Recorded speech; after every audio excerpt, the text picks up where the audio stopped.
여러 가지로 바쁜 5월입니다. 참 5월에는 행사도 많아요. 뭐 어린이날, 어버이날, 스승의 날, 성년의 날도 있죠. 예주가 성년인가요? 그런가요? 아닌가요? 그래서 다른 교회들은 뭐 오늘 이번 주가 성년의 주일이라고 막 바쁘더라고요. 성년의 주일도 있고 부부의 날도 있습니다. 부부의 날도 있고 5월엔 또 생일도 많아요. 생일도 많고 결혼식도 많고 어제도 제가 결혼식을 다녀왔는데 오늘은 또 상가집을 가야 합니다. 한 주간에 서울을 3번을 가는데 어쨌든 네, 정말 정신없는 5월입니다. 다들 바쁘고 애쓰십니다. 이렇게 바쁘고 정신없는 날을 보내면서 좀 생각나는 게 한 가지 있었어요. 내가 막 계획해가지고 이렇게 살아야지 그리고 계획을 하잖아요. 그렇게 계획을 하고 사는데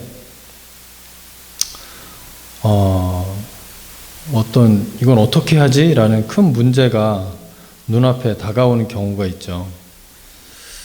이걸 어떻게 하지? 당장 내일인데 어떻게 해야 되나? 그리고 이제 자고 일어나서 그 다음날 뭐 그곳을 간다든지 뭐 그 일을 이제 처리할 때 예상보다 쉽게 그 문제가 풀리는 경우들이 있어요. 또 반대로 이 정도는 뭐 이제는 아무것도 아니지 라고 생각하고 그 일을 처리하려고 하는데 너무 어렵게 그 일이 꼬이는 거예요. 그래가지고 막 어렵게 일이 진행되는 경우도 많습니다. 살다 보니까 그런 일들이 많이 있는 것 같아요. 그러니까 결국은 내가 계획한 대로 내가 생각대로 풀려가는 게 얼마 되지 않는다라는 생각을 해봅니다. 더군다나 이 하나님의 마음을 알고 하나님의 뜻을 쫓아서 가는 삶은 굉장히 더 어려운 삶인 것 같아요. 그렇게 생각한다면. 그래서 하나님의 마음을 더 잘 알도록 노력하고 그렇게 살아야 되지 않을까 그런 생각을 해보았습니다. 우리가 지금 사도행전 말씀을 묵상을 하고 있어요. 네.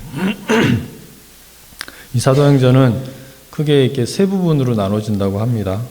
1장에서 7장까지 이 땅의 교회가 어떻게 시작되어서 기독교가 뿌리내리게 되었는가를 이야기하고 있고 그 다음 8장부터 12장까지 그 기독교가 어떻게 유대 땅을 넘어서 이방 땅에 증거하게 되었는가라는 부분들, 하나님의 선교의 수단을 설명하는 그런 내용들이 나옵니다. 그리고 13장에서 28장까지 그래서 나타나는 열매가 어떻다라는 그런 내용들이 사도행전의 내용입니다. 오늘은 그 두 번째 단락인데 기독교가 유대 땅을 넘어 이방 땅에 증거하게 된 선교의 시작인 8장의 내용을 좀 보려고 합니다. 우리가 읽은 건 13절까지인데요. 그 뒤쪽 8장 전체가 아마 대략 다뤄질 것 같습니다. 그 전에 우리가 쭉 묵상해서 아시겠지만 7장에 그 스데반의 사형 사건이 나오죠. 굉장히 돌에 맞아서 죽는 그런 참형을 당했습니다. 근데 거기에 그 사건의 중심에 우리가 잘 아는 사람이 등장을 합니다. 사울이라는 사람이 여기서 이제 등장을 하기 시작해요.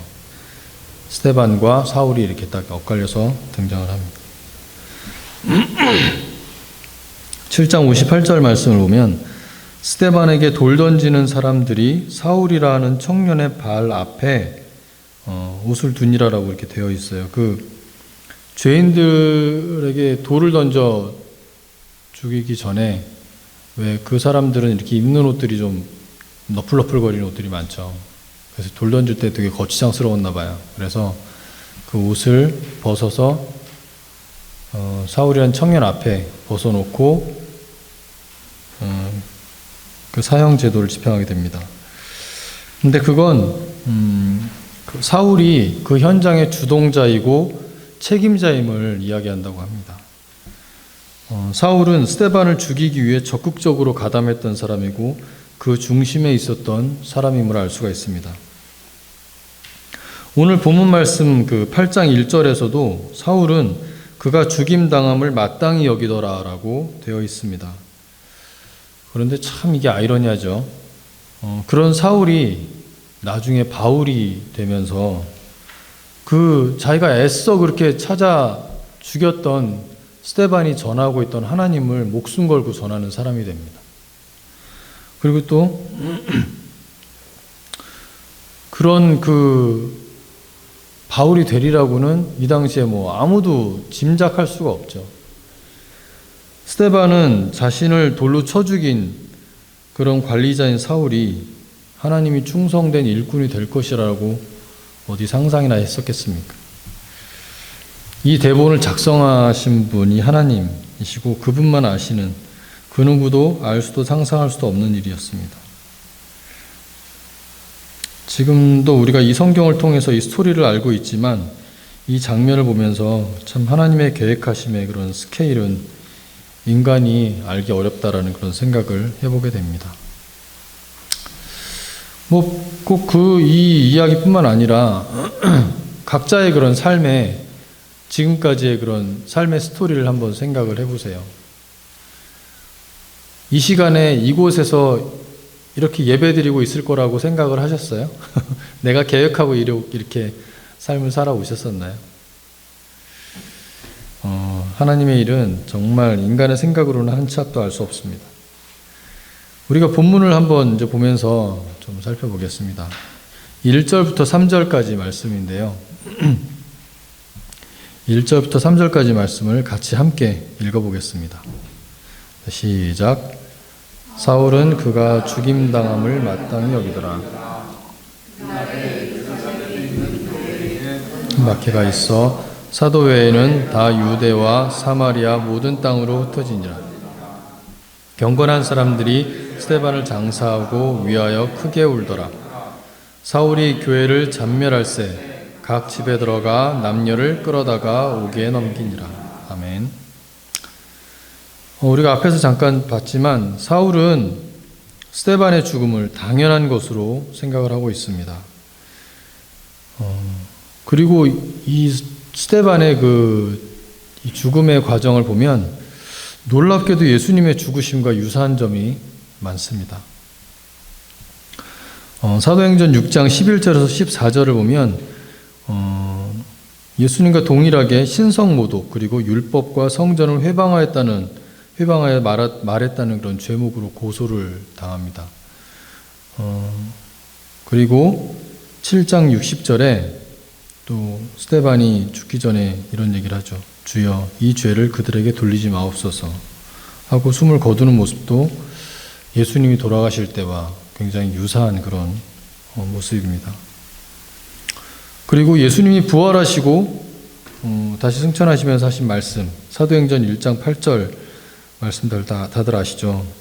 오직 성령이 너에게 임하시면 너희가 권능을 받고 예루살렘과 온 유대와 사마리아와 땅끝까지 이르러 내 증인이 되리라라는 유명한 그런 지상명령이죠.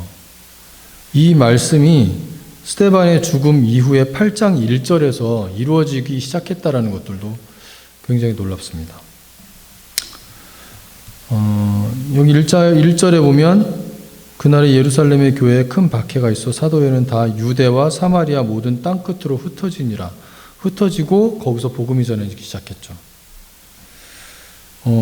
그런데 그 흩으시는 그 수단이 무엇이었습니까? 핍박이었습니다.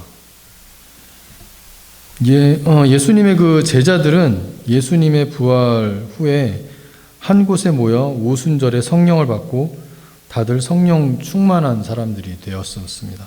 그리고는 이제 능력이 나타나기 시작하죠. 병든 자를 고치고 담대하게 예수님을 그 겁쟁이들이 나가서 증거하기 시작했습니다. 그리고 그들은 예수님의 말씀처럼 성령을 받고 땅끝까지 이르러 예수님의 증인이 되어야 했지만 예루살렘에 머물러 있었고 결국은 핍박이라는 수단을 통해 하나님은 유대와 사마리아와 땅끝까지 그들을 흩으심을 보게 됩니다. 그런데 여기서 흩어진 사람들을 보는데 1절에 그날에 예루살렘에 있는 교회가 큰 박해가 있어 사도 외에는 다 유대와 사마리아 모든 땅끝으로 흩어지니라고 되어 있어요. 사도가 아니라 사도 외에 다른 사람들이 흩어졌어요. 우리가 그냥 일반적으로 생각해 볼 때는 어떤 리더 그룹들이 가서 뭘 해야 이게 잘 좀 체계적으로 잘 되지 않을까라는 생각을 우리는 합니다. 하지만 하나님께서 사용하는 방법은 그렇지가 않았어요. 리더 그룹은 오히려 거기 남아 있었고 그 외에 사람들이 흩어졌어요. 흩어지고 말씀을 전하기 시작했습니다.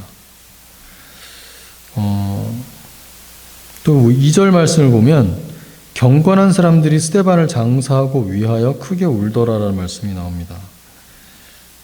이 말씀이 우리가 그냥 쉽게 생각하기에 사람이 죽었으니까 장사하는 거지 라고 생각할 수 있는데 이게 생각해보면 그렇지가 않아요. 당시에 신성 모독죄로 하나님을 모독하는 사람이 돌에 맞아 죽는 차명을 당했는데 그 사람을 대놓고 장사하고 크게 울 수 있는 사람은 그것에 동조하는 사람이겠죠. 정말 목숨 걸고 하는 행동입니다. 이것도 예수님이 돌아가시고 니고데모가 예수님의 시체를 가져다가 장사한 모습과도 오버랩되기도 합니다. 참 아이러니한 것은 스데반은 하나님을 모르는 이방인들에게 죽임을 당한 게 아니었습니다. 그 누구보다 하나님을 잘 알고 있고 모든 사람들에게 존경받는 그런 사람들에게 의해 비참한 방법으로 죽임을 당했습니다. 이것은 지금도 마찬가지입니다.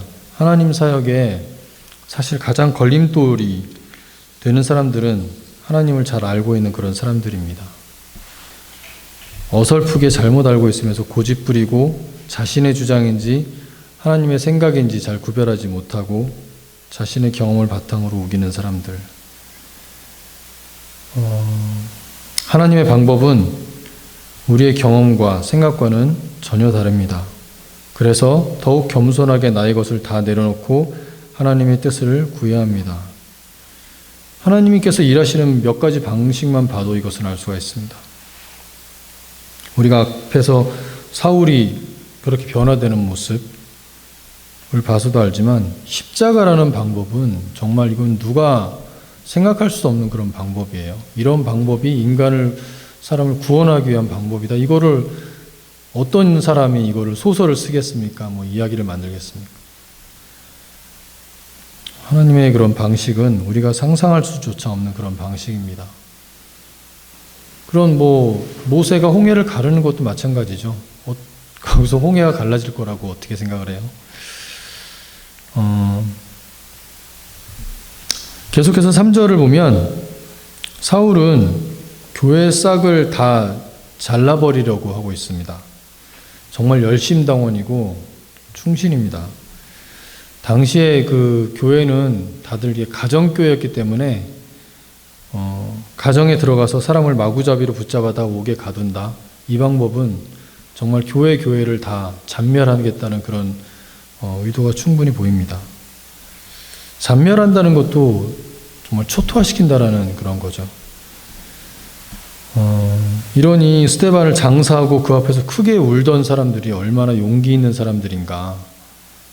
정말 경건한 사람들이다라는 표현이 어떤 표현인지 우리 다시 한번 생각하게 됩니다. 이제 4절하고 5절을 함께 또 읽어보겠습니다. 4절하고 5절입니다. 시작. 그 흩어진 사람들이 두루 다니며 복음의 말씀을 전할세. 그가 그리스도 백성이 전파하니. 아멘. 참 놀라운 일이 벌어집니다. 이렇게 강제로 흩어진 사람들이 하는 일은 놀랍게도 복음 전파입니다. 평신도였던 빌립도 단순히 사울을 피해 피난을 갔지만 그곳에서 행한 일은 그리스도의 전파였습니다. 그런데 왜 사도가 아닌 평신도 빌립이 성경에 이 시점에 나타났을까? 하나님께 쓰임받는 평범한 사람 빌립, 흩어진 무리 속의 한 사람인 빌립도 성령이 임하고 하나님이 붙으시면 이 복음 전파의 사역을 정말 누구보다 훌륭하게 해낼 수 있다는 것을 보여주시려는 하나님의 의도가 아닐까 싶습니다.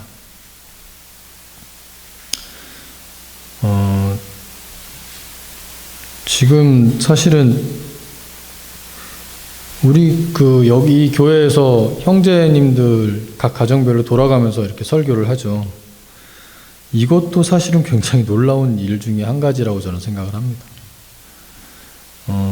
신학 공부도 하지 않았고 또 내 생에 설교라는 것을 해보리라고는 생각도 못했지만 그런 하나님 말씀을 잘 알지도 못하는 그런 존재인 내가 이곳에서 하나님의 말씀을 대언한다라는 것들은 정말 이것도 기적과 같은 일이라 생각을 합니다. 하지만 이건 철저하게 우리 인간적인 관점에서 봤을 때입니다. 하나님께서는 그 누구에게도 능력 주시면 그 사람들은 할 수 있습니다. 꼭 목사가 돼야 하고 뭐가 돼야 하고 하는 것이 아니라 하나님께서 능력 주시는 자 안에서 모든 것들이 가능하다는 것을 알 수 있습니다. 어느 자리건 하나님이 주인임을 인식하고 그분이 다스린다는 걸 인식한다면 사람의 있고 없고 누가 그 자리에 있고 없고가 중요하지 않은 것 같습니다. 우리가 공동체로 살아가고 교회로 같이 이렇게 모여 있지만 우리가 예배를 드리는 이 공간에서 만약에 제가 이제 찬양 인도를 하고 있지만 찬양 인도를 갑자기 못하게 되고 또 양희 집사님 피아노를 못하게 되고 갑자기 형제님들이 어디를 가야 되고 그래서 예배가 안 되고 어려울 거라고 생각을 하지만 하나님께서 계획하신 일이라면 더 아름답고 더 멋진 예배가 드려질 수 있다라는 거죠. 그러니까 우리 생각에 힘들고 어렵겠다, 안 되겠다라고 생각하는 것들은 우리가 좀 더 하나님의 뜻을 이렇게 구하고 하나님께서 하신 일이라면 그것에 대해서 이렇게 내려놓을 수도 알아야 된다는 그런 생각도 해보게 됩니다. 정말 우리가 상상하지도 못할 방법으로 그 이상의 것으로 채우시는 분이 하나님이시기 때문입니다. 예배뿐만 아니라 우리 노동 현장도 마찬가지입니다. 우리가 일하고 있는 그 터가 하나님의 일터가 맞다면 내가 내 스스로 나의 일을 하는 것이 아니라 하나님의 일터에 내가 그것을 돕는 자의 역할로 들어가 있는 것이 확실하다면 내가 없더라도 그 일은 하나님께서 충분히 잘 해 나가실 것입니다. 제가 본합함에 이제 가서 아침에 시작하기 전에 항상 기도를 하는데 이 본합함의 주인 되신 하나님, 오늘도 이곳을 아름답게 이끌어 주시고 제가 그 일을 잘 보좌해 나갈 수 있도록 저에게 힘과 지혜와 능력을 달라고 기도하고 시작을 합니다. 온전히 하나님께서 주인 되시고 하나님께서 이끄시는 그 하루가 되게 해달라고 기도하는 건데 그렇게 하면서 한 가지 좋은 게 있어요. 안 팔려도 내 책임이 아닌 것 같아가지고 마음이 홀가분하고 편합니다. 잘 팔려도 감사하고 안 팔려도 하나님 네, 그런 마음도 좀 있습니다. 어쨌든 우리가 우리 일터나 모든 예배 공간이나 어느 곳에서든지 하나님께서 주인 되시고 하나님께서 그곳을 다스리신다라는 마음은 늘 가지고 있어야 될 것 같습니다. 계속해서 5절 말씀을 보면 빌립이 사마리아 성에 내려가서 그리스도를 백성에게 전파했다고 되어 있습니다. 아마 빌립 보고 그냥 너 사마리아로 가라고 했으면 아마 안 갔을 거예요. 성경의 사마리아라는 땅은 어떤 땅인지 여러분 다 아시겠지만 북쪽의 갈릴리에서 예루살렘으로 올 때 가운데 항상 이렇게 거쳐야 되는 곳이 사마리아 땅입니다. 거기를 안 가려고 이렇게 돌아서 가요. 이렇게 돌아서 멀리 돌아가지고 예루살렘으로 간다고 합니다. 사마리아 땅을 그렇게 가기 싫어해요, 다들. 왜 그러냐면 기원전 720년 아수르에서 북이스라엘 왕국이 멸망당했을 때 그 아수르는 그 굉장히 폭압적인 정복 정책으로 악명이 높았는데 어떤 정책을 펼쳤냐면 그 점령당한 지역의 주민들의 민족성을 말살하는 그런 정책을 했습니다. 그래서 거기 있는 민족을 다른 데로 이주시키고 또 다른 곳에 있는 민족을 그곳으로 또 오게 하고 해가지고 섞어버리는 거예요. 혼혈인이 되게 하는 거죠. 그래서 그때 북이스라엘에 있었던 사마리아는 그렇게 해서 다 혼혈이 돼버리게 되는 거죠. 반면에 남유다 왕국은 그 이후에도 약 130년 동안이나 나라를 유지했고 또 바벨론에 의해 포로로 끌려갔다가 풀려난 뒤에도 그 민족적인 정체성을 유지한 채 돌아오게 되죠. 그러니까 여기는 그냥 그대로 유대인인 거예요. 근데 사마리아인들은 혼혈인 거예요. 그래서 너희들은 개, 돼지와 같아 라는 취급을 했다고 합니다. 그래서 그곳은 가려고도 하지도 않고 완전히 그 저주와 증오의 땅이 돼버린 거죠. 그러다 보니 사마리아인과 유대인들은 사실상 다른 민족이나 다름없게 되었습니다. 이제 혼혈이 됐을 때 그냥 그것도 그거지만 그게 문제가 아니라 다 이방 그 신들이 들어온 거예요. 종교들이 들어오면서 굉장히 여러 신들이 사마리아에는 이렇게 생겨나게 되었죠. 어찌 보면 빌립이 도망가기 딱 좋은 땅이었지 않을까라도 생각도 해봅니다. 안 올 거 아니에요. 사마리아 땅으로 도망가면은 잡으러 안 올 거니까 그런 이유인지 모르겠지만 어쨌든 빌립은 그 저주의 땅 사마리아로 갔고 거기서 복음을 전했습니다. 그런데 놀랍게도 그 사마리아라는 땅은 예수님께서 일부러 거기를 지나가실 만큼 하나님 시선 안에 있는 그런 땅이기도 했습니다. 자, 이제 6절부터 8절까지 말씀입니다. 여기도 같이 한번 읽어보겠습니다. 6절부터 8절까지 말씀. 시작. 무리가 빌립의 말도 듣고 행하는 표적도 보고 한 마음으로 그가 하는 말을 따르더라. 많은 사람에게 붙었던 더러운 귀신들이 크게 소리를 지르며 나가고 또 많은 중풍병자와 못 걷는 사람이 나으니 그 성에 큰 기쁨이 있더라. 정말 대단하죠. 평신도였던 그 빌립의 그런 이 행함이 정말 굉장히 느껴집니다. 서로 앙숙이었던 지역에 빌립이라는 사람이 와서 말씀을 전했는데 그 말도 듣고 행하는 표적도 보고 모두가 한 마음으로 빌립을 따랐습니다. 정말 놀라운 일입니다. 빌립은 많은 사람들에게 붙어있던 귀신도 쫓아내고 많은 중풍병자를 고치고 못 걷는 사람도 걷게 하는 그런 이적도 행했습니다. 사마리아 사람들이 정말 기쁨이 가득했더라는 것이 얼마나 좋았을까라는 생각도 해봅니다.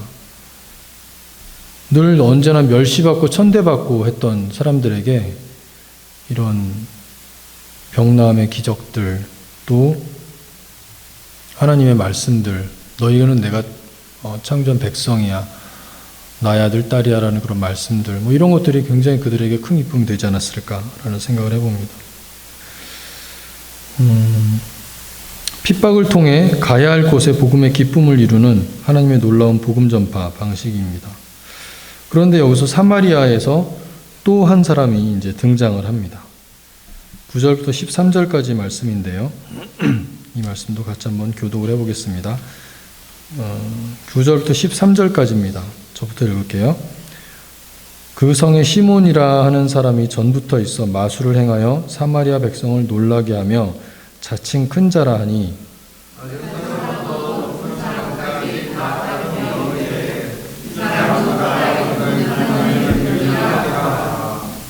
오랫동안 그 마술에 놀랐으므로 그들이 따르더니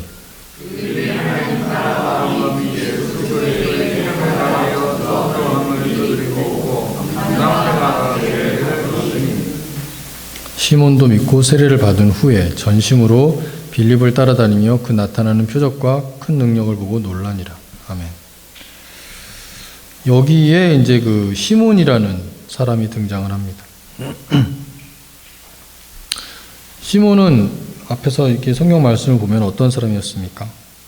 그 사마리아 성에 여러 신들이 있었을 텐데 그 신들로부터 어떤 능력을 받아서 마술을 행하는, 그래서 그 사마리아 백성들 사이에서 인정받는 그런 사람이었습니다.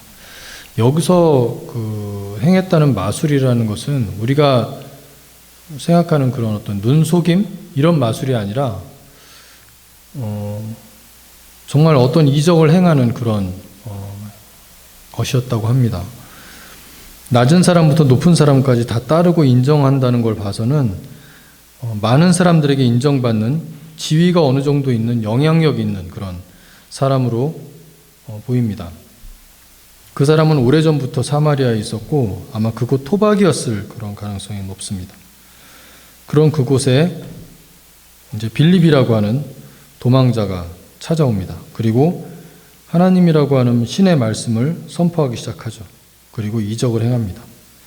사람들이 하나 둘 모이고 그 하나님 나라와 예수 그리스도에 관한 이야기를 믿기 시작합니다. 그리고 세례까지 받습니다. 굉장히 놀라운 일인데, 그런데 더 놀라운 것은 이것을 본 아까 그 시몬이라는 그 사람도 믿고 세례를 받았다는 겁니다. 보면서 이렇게 쉽게 이게 가능한 건가? 라는 생각을 해봅니다. 정말 시몬은 하나님의 사람이 된 걸까? 전도가 너무 쉽게 풀려가고 있다라는 생각도 해보았습니다. 당시 그 사마리아 사람들은 여러 민족들이 혼합된 그런 혼혈이라고 그랬죠. 그 신들 사이에서 이렇게 서로 세고 안 세고 이런 것들이 있었던 것 같아요. 그러다 보니까 거기서 한 신을 섬기다가 저 신이 더 세 보이면 그쪽으로 갈아타는 그런 일들이 있었던 것 같습니다. 지금까지는 시몬이 믿는 신의 힘으로 이적도 행하고 했지만 빌립이 이야기한 그런 하나님을 보고 그 이적을 보니 하나님이라는 신이 더 세 보였나 봅니다. 시몬은 빌립을 쫓아다니며 빌립의 이적 행함을 보고 놀랐습니다. 시몬이 진정한 신자가 아니었음은 오늘 읽지는 않았지만 이 14절 이후부터 계속 나옵니다. 제가 그 이야기를 좀 더 해보겠습니다. 결국 사마리아 복음 전파에 이런 놀라운 소식이 예루살렘의 사도들에게 전해지게 됩니다. 사마리아라는 땅에 우리 평신도가 갔는데 그곳에서 세례도 행해지고 있고 사람들이 복음을 믿고 있대라는 놀라운 소식이 전해진 거죠. 저 저주받은 땅에. 그 사람들은 그럴 자격도 없다고 생각했던 그런 많은 유대인들이 있었는데 그런 소식을 듣게 된 겁니다. 그래서 그곳에 사도들을 파견합니다. 그래서 베드로와 요한 사도가 사마리아를 땅을 밟게 되죠. 그들이 와서 보니까 복음이 전해지고 세례는 받았는데 성령이 임하지 않았음을 이제 알게 됐습니다. 그래서 그들에게 안수하고 기도하니 성령이 임했습니다. 사도들이 와서 이제 안수하고 하니까 성령이 임했어요. 왜 빌립이 세례를 행했을 때 성령이 임하지 않았을까요? 그렇게까지 다 됐으면 얼마나 좋았을까라는 생각을 해보게 되는데, 성령은 사도가 기도할 때만 임하시는 그런 분일까? 그렇지는 않죠. 아마도 인간 취급받지 못하던 사마리아인도 성령이 임한다라는 것을 사도들에게 직접 보여주시기 위함이 아니었을까라는 생각을 해봅니다. 자, 그럼 여기서 세례받았다고 모두가 성령을 받은 건 아님을 알 수가 있습니다. 우리는 성령 세례가 필요합니다. 겉으로 보기에 교회 잘 다니고 성경 공부도 하고 집사 장로직도 받았지만 시몬과 같은 사람이 있을 수 있다라는 겁니다. 이 현대교회는 특히 더 그런 사람이 많은 것 같습니다. 저는 정말 그 장로직이나 권사직을 받을 때 이렇게 공공연하게 금액이 정해져서 오고 가야 한다는 사실에 너무 놀랐습니다. 뭐 어느 정도 뭐 얼마를 내야 한다 이게 법으로 정해져 있지는 않겠지만 뭐 그렇게 해야 된다라는 게 참 그렇게 돼 보니 현세태가 너무 마음이 아픕니다. 처음에는 안 그랬겠죠. 근데 어쨌든 지금은 그렇게 그 권사직, 장로직을 뭐 마치 시몬과 같다라는 생각을 해봅니다. 교회에서 이거는 시몬과 같은 사람을 이렇게 만들어내고 있다는 게 더 가슴이 아픕니다. 우리는 그런 것들에 속지 말아야 합니다. 참 진짜 그리스도인이 되어야 합니다. 세례라는 형식은 간단한 문답으로 형식으로는 받을 수 있지만 성령의 체험이 필요합니다.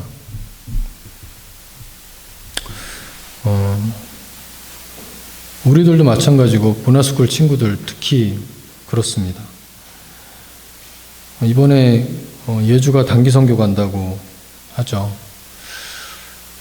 네, 굉장히 필요합니다. 꼭 기회가 되면 나가야 되고 잘 다녀왔으면 좋겠습니다. 왜 그런 선교지를 가봐야 하는가라는 그런 필요성에 대해서 그 이유 중에 하나는 하나님의 일하심을 보고 느끼고 체험할 수 있는 가장 좋은 장소이기 때문이기도 할 겁니다.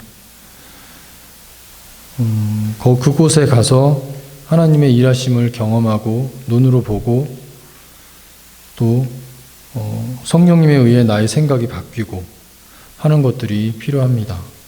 그래서 정말 기도로 많이 도와야 하고 가서 정말 잘 하나님의 일하심을 느끼고 올 수 있도록 우리가 예주를 위해서 기도를 많이 해야 합니다. 예주뿐만 아니라 뭐 예린이도 예원이도 우인이도 또 그리고 이곳을 나가 있는 우리의 자녀 모두도 그런 성령 체험이 있기를 기도합니다. 성령 세례를 받게 되기를 기도합니다. 그래야 삶이 바뀌고 바라보는 시선이 바뀝니다. 다시 성경으로 돌아와서 그때 시몬이 어떤 목적으로 빌립을 쫓아다니고 세례를 받았는지가 그 이후의 말씀이 계속 나타납니다. 시몬은 베드로한테 이런 얘기를 하죠. 막 베드로가 그런 이적 행함을 보면서 나도 돈을 줄 테니까 나도 성령을 받게 해달라고 베드로한테 간청을 합니다. 자기도 이적을 행할 수 있게 해달라고 그렇게 사도들에게 요청을 하죠. 그러자 베드로가 호통을 치죠. 하나님의 선물을 돈 주고 살 것으로 생각했냐고. 너는 내 은과 함께 망할 것이라고 이야기를 합니다. 사마리아의 많은 사람들이 하나님의 말씀을 믿었고 세례도 받았습니다. 형식적으로는 다 된 것처럼 보입니다. 하지만 사도들이 왔을 때 본 것은 성령이 임하지 않았다는 것이었습니다. 다시 안수하고 기도하여 비유대인이었던 사마리아인이 성령을 받았습니다. 지금까지 무시받고 천대받았던 사마리아인들이었지만 이제는 당당한 하나님의 자녀가 되고 하나님의 새로운 공동체인으로 합류하게 된 것입니다. 하나님의 땅끝까지 복음 전파의 시작이 이렇게 진행되게 되었습니다. 하나님께서는 복된 소식이 전파되기를 원하십니다. 스스로 전파하지 않는다면 아픔이 있지만 핍박이라는 방식을 통해서라도 전파되기를 원하십니다. 내 안에 그런 복음을 나누고자 하는 갈급함이 있어야 합니다. 세상은 나누는 것에 점점 더 인색해지고 좋은 것은 나만 누리면 되지 다른 사람은 신경 쓰지 않는 그런 시대가 되어가고 있습니다. 하나님의 마음과는 역행하는 안타까운 현실입니다. 하나님께서는 내가 복된 소식인데 나를 좀 알아주기를 바라는데 그걸 알고 있는 저들도 나를 전하지 않는구나. 얼마나 안타까우실까 이런 생각도 해봅니다. 어쩌면 고통스럽지만 세상의 수많은 아픔들, 핍박들은 그래서 주어지는 것이 아닐까라는 생각도 해보게 됩니다. 우리들도 기회 될 때마다 전해야 합니다. 오늘 우리는 사울이라는 사람에 대해 또 빌립에 대해 시몬이라는 사람에 대해 알아봤습니다. 지금의 나는 어떤 사람인가 돌아봤으면 좋겠습니다. 하나님 앞에서 내가 참 그리스도인인지 내 안에 성령께서 내주하고 계신지 늘 점검하고 묻고 내 뜻이 아니라 하나님의 뜻을 쫓아 살아가려는 그런 자세가 늘 필요합니다. 한 주간도 끊임없이 나를 낮추고 하나님을 찾고 쫓는 그리고 기회 될 때마다 복된 소식을 외치는 여러분이 되시기를 축원합니다.